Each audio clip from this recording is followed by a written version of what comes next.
মোদী সরকারের সবচেয়ে বড় ষড়যন্ত্র ফাঁস। ভারতের সুপ্রিম কোর্টের এক ঐতিহাসিক রায়ে ধূলিসাৎ হয়ে গেল বিজেপির লাখ লাখ বাংলাদেশি অনুপ্রবেশকারীর কাল্পনিক গল্প।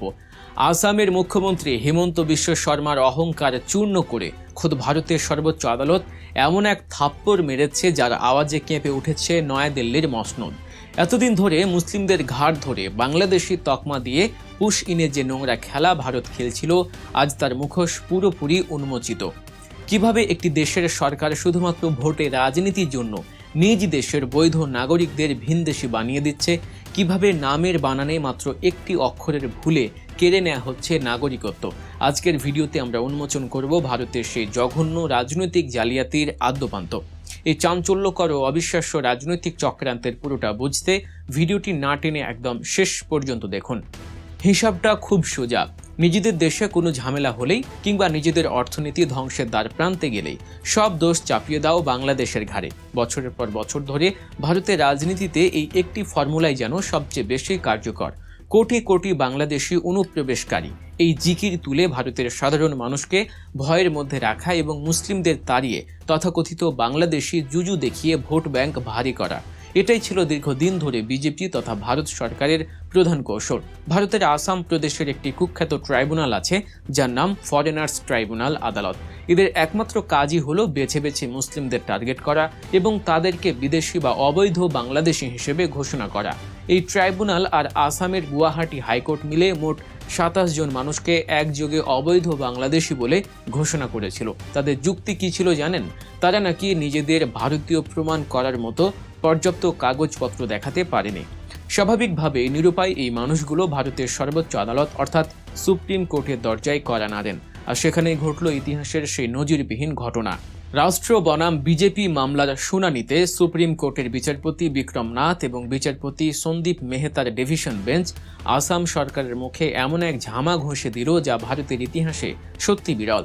সুপ্রিম কোর্ট গুয়াহাটি হাইকোর্টের ওই 27টি রায়কেই পুরোপুরি বাতিল করে দেয়। কেন বাতিল করলো জানেন? আদালত যে 3টি কারণ দেখিয়েছে তা শুনলে আপনার গায়ে কাঁটা দিয়ে উঠবে। মোদী সরকারের পুলিশ আর আদালত মিলে কতটা জঘন্য নোংরামি খেলছিল তা সুপ্রিম কোর্ট হাতে নাতে ধরে ফেলেছে।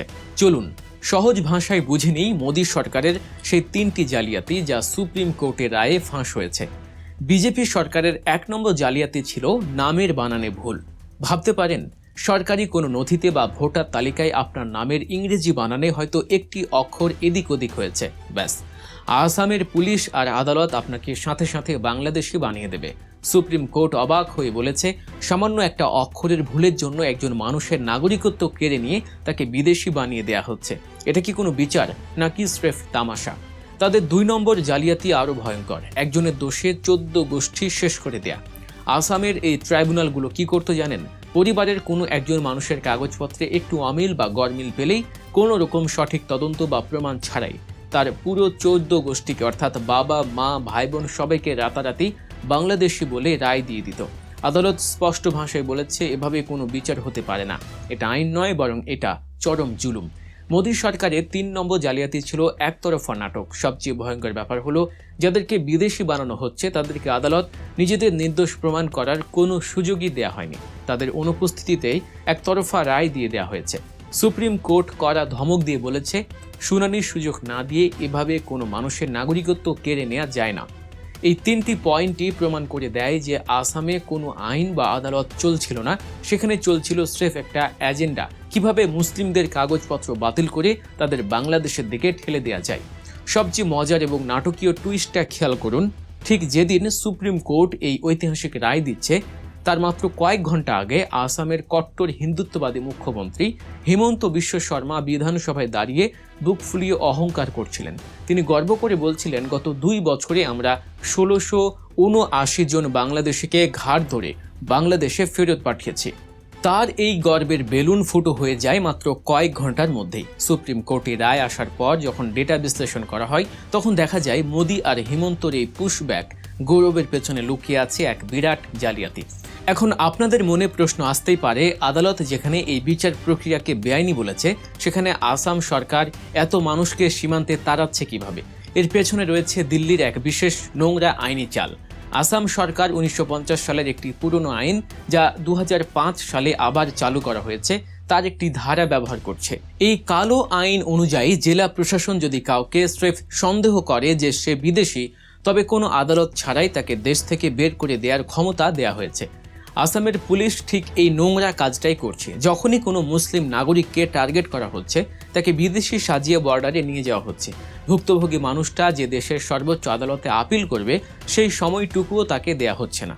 কিন্তু এবার মোদী সরকার এক মস্ত বড় দেয়ালের সাথে ধাক্কা খেয়েছে, আর এই দেয়ালটার নাম হলো বাংলাদেশ।